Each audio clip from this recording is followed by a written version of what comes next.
Paano naging highly technical skills ang pagbebenta ng mga damit, pajama, panty at bra at brief? Pasintabi muli. Hindi ba tayo pinagluloko lang ng TESDA? Secretary Laguesma, bakit wala kang nagawa para sa ating mga magagawa? Mag-resign ka na o dapat masama ka sa papalitan sa reshuffle na nangyari ngayon sapagkat para sa akin, ikaw ay isang inutil. Hoy! Secretary Laguesma, gising! Good evening, Mr. President and my dear colleagues.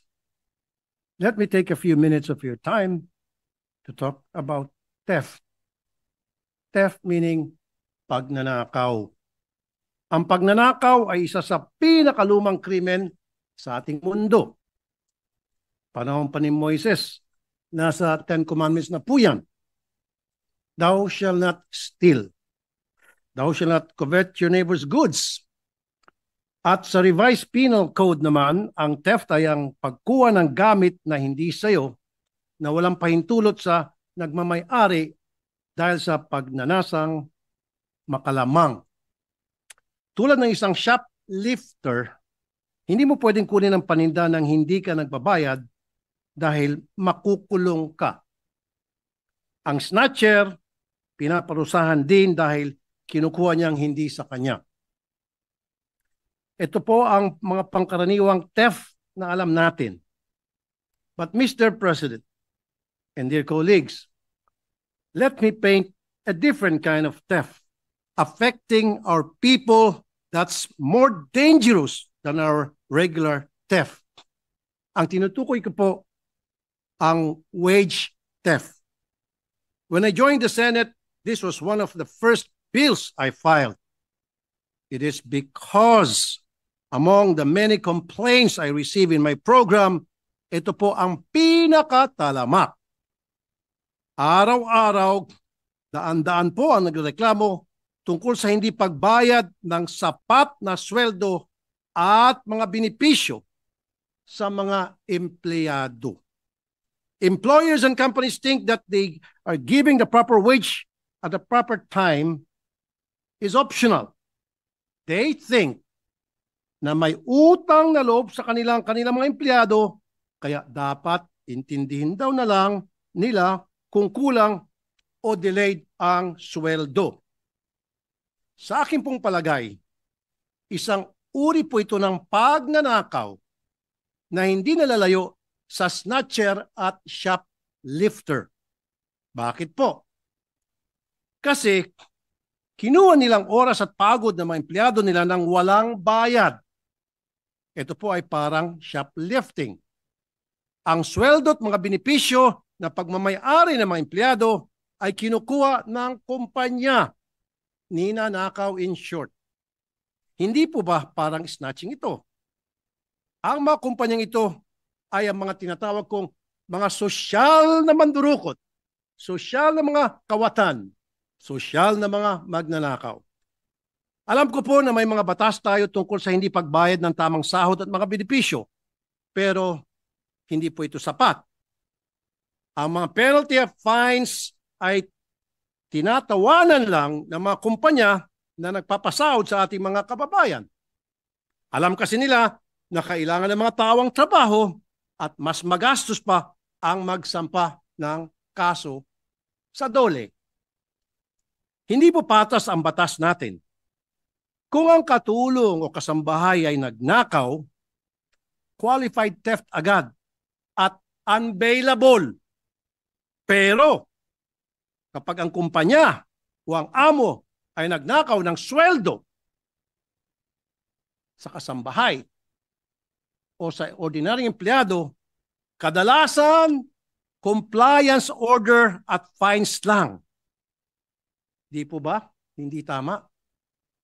We need to level the playing field. Upang alamin po ang kalagayan ng ating mga manggagawa, nagsagawa ako ng mga ocular inspection habang tayo po'y nasa recess. Hindi po ako makapaniwala sa aking mga nadiskubre. Sa 11 kumpanya na napuntahan ko, 10. Again, sa 11 kumpanya na puntahan ko, 10 ang may mga labor violation sa pagpapasweldo. Malaking kumpanya po ang aking mga napili dahil din sa mga reklamo na natanggap namin online tungkol sa iba't ibang labor standards violations. Sa totoo lang po, Mr. President, ang una kong pakay ay makitang kondisyon ng mga trabahador sa mga kumpanya at malaman kung may kailangang ba i-adjust sa kanilang mga sweldo. Pero nalungkot po ako na hindi pa ito ang pinakamalaking problema nila. May 2 pakana itong mga kumpanya upang maiwasan ang pagbayad ng tamang minimum wage. Una, sa halos lahat po ng food manufacturing companies na pinuntahan ko, may pinatutupad silang tinatawag na pakyawan o piece rate. Ano po ang pakyawan? Ang pakyawan ay ang pagbayad sa empleyado depende sa dami ng natapos niyang trabaho. Kung titingnan po ang batas, walang masama sa pakyawan kasi garantisado dapat na may minimum wage ang mga magagawa. Pero sa pagkausap ko sa mga tao, kinailangan nila magtrabaho na mahigit 12 oras o higit pa para maabot ang minimum wage. Sa normal na 8 oras, ang inuwi lamang nila ay pumapatak sa 3 hanggang 400 piso. Ibig sabihin, itong mga mandarambong na empleyado na nagpapatupad ng pakyawan ay nagnanakaw ng hanggang 4 na oras na overtime para sa kanilang mga pobre manggagawa. Nung pinost ko po ito online, mas madami pang lumabas na mga sumbong. Mahigit 50 po ang nagsabing ganun din ang kalakaran sa kanilang kumpanya. Ito po ay mula sa mga taga Bulacan, NCR at Kamanaba. Ang nakakagalit pa ay ang kakapalan ng muka ng mga kumpanya na ito dahil wala sila mga piece rate order mula sa Regional Tripartite Wages and Productivity Board. Yung isa meron, pero 2019 pa expired. Walang tama at updated na time and motion study na isinagawa upang malaman kung ilan ba ang kayang matapos ng isang pangkaraniwang maggagawa sa 8 oras. Kaya, ayun, ang trabahador, sagad sa buto, ang pagod para maabot ang minimum wage. Imbis na 8 oras, 12 oras ang binubuno nila. Ang masayang kumpanya, ayun, nakatipid ng 4 na oras sa overtime pay. At akin pong napagkalaman na sa NCR, 4 lamang po ang nabigyan ng permiso ng National Wages Productivity Commission na para magpatupad ng pakyawan.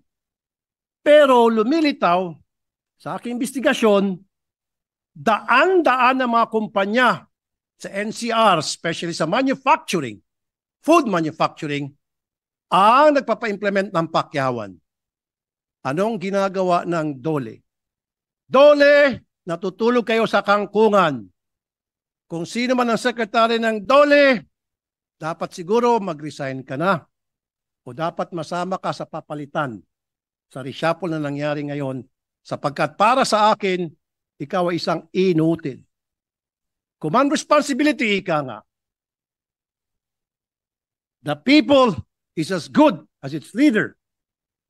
Kung palpak ang mga tao, ibig sabihin, nagmula yan sa pagmamana nila sa palpak na leader. Pangalawa, na-discover ko na ang daming mga manufacturing companies na nagpapasweldo base sa sinasabing apprenticeship program ng TESDA, kaya ang sweldo ng trabahador ay below minimum wage or 75% lamang ang binabayaran. Pinagtataka ko po, paano naging apprenticable ang pagbabalot ng chichirya at pagsala ng mani? Again, pinayagan ng TESDA na magkaroon ng apprenticeship program ang mga kumpanya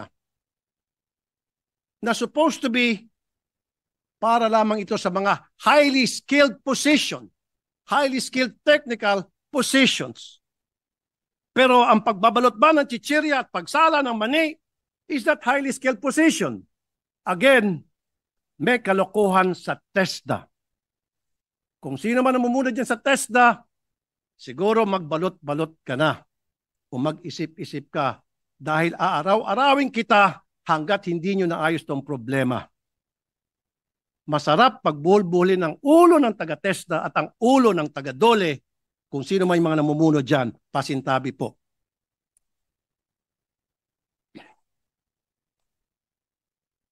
Dahil sa nakita naming pang-abuso ng apprenticeship program, hiningi namin sa TESDA ang listahan ng mga approved apprenticeship program. Doon nakita namin na may kaduda-duda mga kumpanya ang may approved program. Sa Metro Manila lang, may mga malalaking stores ang nagpapasok ng mga customer service employees sa apprenticeship program. Paano naging apprenticeshable occupation ito? Na sinasabi again, apprenticeshable program sa TESDA supposed to be a highly technical skills. Paano naging highly technical skills ang pagbebenta ng mga damit, pajama, panty at bra at brief? Pasintabi muli. Hindi ba tayo pinagluloko lang ng TESDA? Ayon sa TESDA, ang apprenticeshable occupation ay mga trabaho na kinakailangan may mahigit na 3 buwan na practical training on the job na may kasamang related theoretical instructions. Ayon din sa TESDA law and regulations, ang pwede sa mga apprenticeship program ay highly technical industries. Ayan.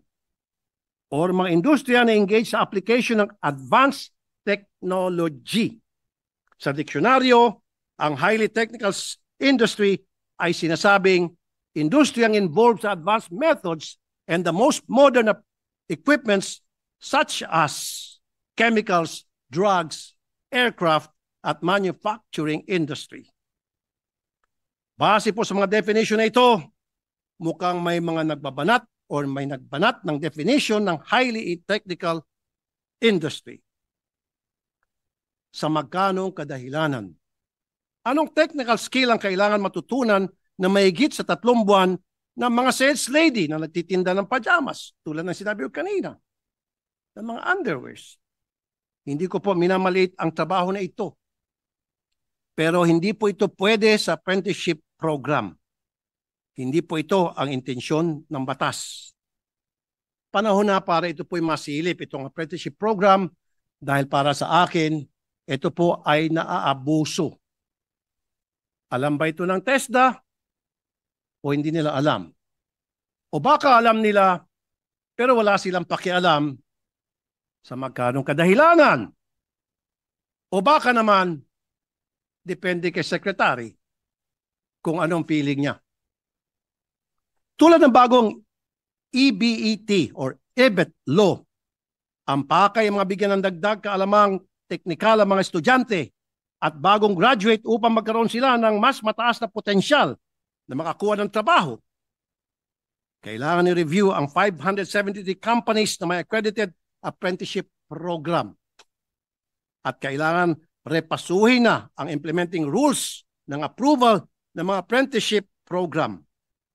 Inaabuso ito ng mga malalaking kumpanya upang makatipid at makapangdugas sa sweldo ng mga pobreng manggagawa. Mahiya naman kayo. Ilang sekretary ng labor ang nalusutan nito?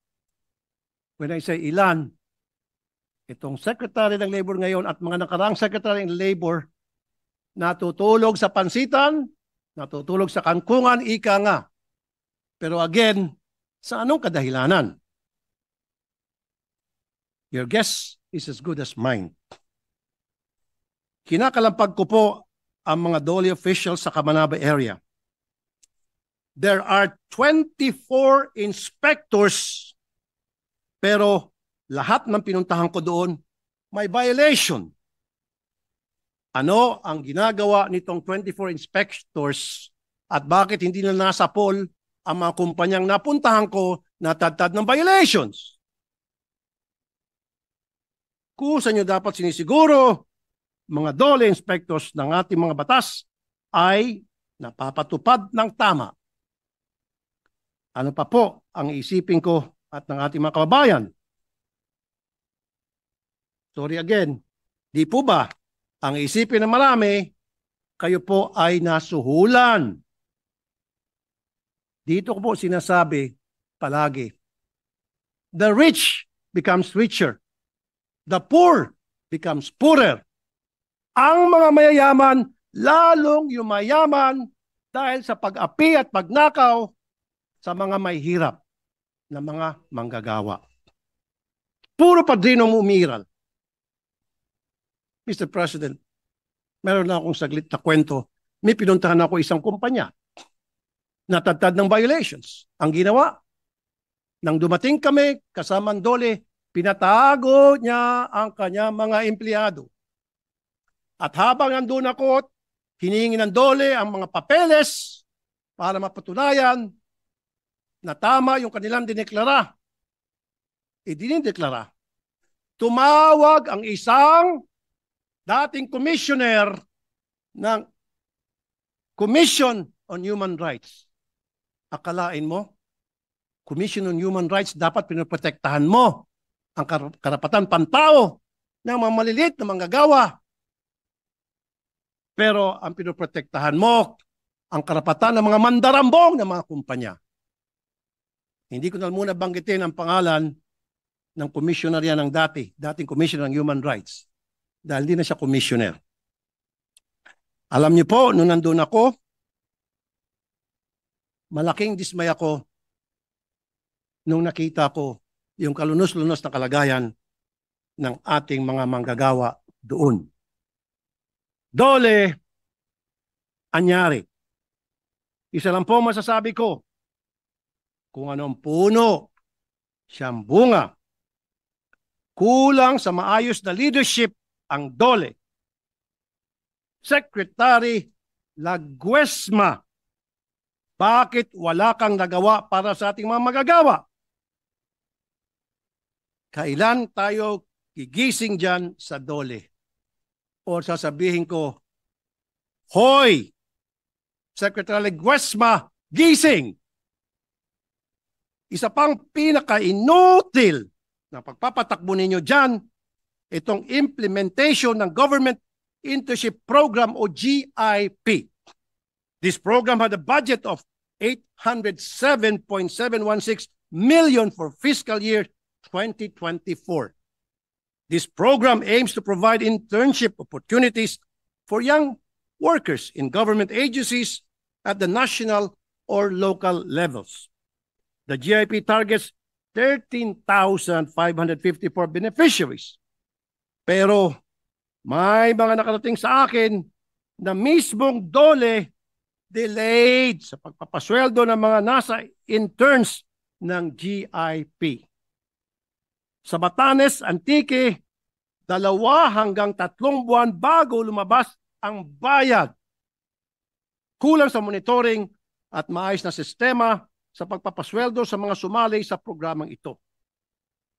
Mr. President, ang sweldo ay may iba't ibang ibig sabihin para sa mga tao. Sa ilan sa atin, ang 275 pesos ay barya lamang na pambili ng kape sa Starbucks. Pero sa iba nating mga kababayan, sa mga factory, yan po'y halos isang araw na nilang sweldo na iuwi nila sa kanilang pamilya. Para sa ilan, pangluho lang nila ang sweldo. Pero para sa iba, ito po ay pampagamot at naghihingalo nilang mga magulang o pambili ng isang dilata na paghati-hatian ng isang buong pamilya. The lack of proper and timely wage goes into the very well-being of our countrymen. Ang dami po sa ating mga kawani ang apektado ng hypertension, cancer, at diabetes, and even kidney. At ayon po sa UNICEF, the Philippines faces a triple burden of malnutrition and micronutrient deficiencies. These challenges affect the growth, development, and future opportunities of our people. Ang pinaka-apektado ay mga kabataan, mga anak ng ating mga empleyado na hindi nakakatanggap ng tamang pasweldo dahil sa pang-aapi sa kanila. Paano naman kasi? Puro dilat at instant noodles ang kinakain dahil yun lang ang kayang bilhin ng kanilang karampot na sweldo na pinagnanakawan pa ng kanilang mga amo. Sila po ay biktima ng pang-aapi at pagnanakaw ng sweldo ng kanilang amo. At ito po ay very obvious. Ang sakit po sabihin na dito sa ating bansa, tulad ng sabi kanina, lalong yung mayaman ng mga mayayaman dahil sa pang-aapi sa mga mahirap natin manggagawa. Natapos na po ang eleksyon and we have been hounded and distracted by so many issues. But let us remember why we are here. My dear colleagues, there are thousands and thousands and thousands of workers na inaapi even as we speak. Workers who could not help but stay in their abusive companies because they need to feed their families. Our workers deserve better. They are the ones fueling our economy. Kung hindi dahil sa dugo at pawis nila, babagsak ang ating kumpanya. Alangan ba naman po ang mga tycoons at mga may-ari ng mga kumpanya ang magpapatakbo ng kanilang kumpanya kasama ang kanilang mga kamag-anak? Hindi po. Ang nagpapatakbo ng mga factory at lahat ng mga kumpanya sa Pilipinas, lalo sa manufacturing, ay mga manggagawa na aping-api. Kung paano po natin inasahan sila, suklian po natin ito ng proteksyon na narapat lang para sa kanila. Huwag po natin sila kalimutan sa ating gawaing araw-araw. May God bless us all. Thank you po, Mr. President. Thank you, Senator Tulfo. Duly noted and entered into the records. What is the pleasure of the Honorable Gatchalian? Thank you, Mr. President. Mr. President, allow me to commend Senator Tulfo for his very passionate and timely speech. So totoo lang, Mr. President, nagkausap kami ni Senator Tulfo tungkol dito sa problemang ito dahil nalaman ko rin sa sarili naming syudad, lagana pa rin itong problema ng mga underpaid, minimum wage, mga ganitong pakyawan, at tawag ho sa amin mga colorum na mga factories. In fact, natatandaan ko po, Ginoong Pangulo, Mr. President, nung mayor po ako, ilang beses ko rin nakatrabaho si Senator Tulfo na nagpasara ho kami ng mga factories at meron kaming mga may-ari ng factories na talagang pinuntahan ho namin at inimbestigahan dahil nga sa mga underpaid wages o mga sweldo. At kanina ho, tinitignan ko yung kanyang PowerPoint at marami hong lumabas doon ng mga pangalan, mga kumpanya na nasa Valenzuela. At kaagad ko po tinext yung aming Workers Affairs Office para po maimbestigahan kaagad itong mga factories na ito. Hindi ho kami papayag sa Valenzuela na meron pong mga ganitong colorum na factories at hindi rin kami papayag sa Valenzuela na meron pong mga employers na inaabuso po yung kanilang mga manggagawa. At kaya nagpapasalamat po ako kay Senator Tulfo at ito ay ibinigyan niya po ng pansin dahil isang function na hindi po dinidevolve ng DOLE sa mga local government units, itong enforcement ng mga labor codes. No? Kaya karamihan o kadalasan, ang mga local government units, hindi ho nila na-enforce ang mga labor codes or labor standards at the local level, no? Dahil DOLE po lang po ang may ganyan na kapangyarihan. Kaya isa po siguro na dapat ho natin tignan at sabihin na rin sa DOLE na makipag-partner sa mga local government units dahil imposible po sa Department of Labor na lahat ng factory sa buong Pilipinas i-monitor nila at mag-enforce ng labor standards at labor codes. Importante rin po yung partnership with local government units tulad ng Valenzuela dahil ang local government units araw-araw nandoon. No, may opisina sila, may tao ho sila. Ang kailangan lang ho magkaroon ng memorandum of agreement or devolved function para po ma-enforce ng mga local government units yung mga labor standards at labor codes.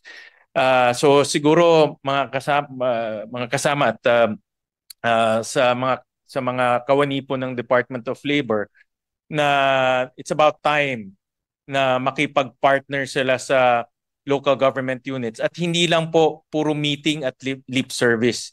Action ang kailangan ho natin para po mapigil na natin itong pag-aabuso ho sa ating mga manggagawa. Marami ho tayong mga manggagawa na yung tinatawag nating kapit patalim. No, dahil walang trabaho, kinukuha na nila yung trabahong yon. Pero dapat ho natin pigilan yan dahil itong mga employers na ito ay inaabuso sila, no, at ginagamit yung kanilang desperation para po makatipid sa pagbabayad po ng sweldo. So muli mga kasama, to Senator Tulfo, maraming salamat at ito ay nabigyan ng pansin. At kami ho sa Valenzuela, hingi po ako nung kanina, nakita ko may mga pangalan, hingi po ako ng mga pangalan po ng mga establishmento na nakasama ho doon at kami ho sa Valenzuela ay gagawin ho namin yung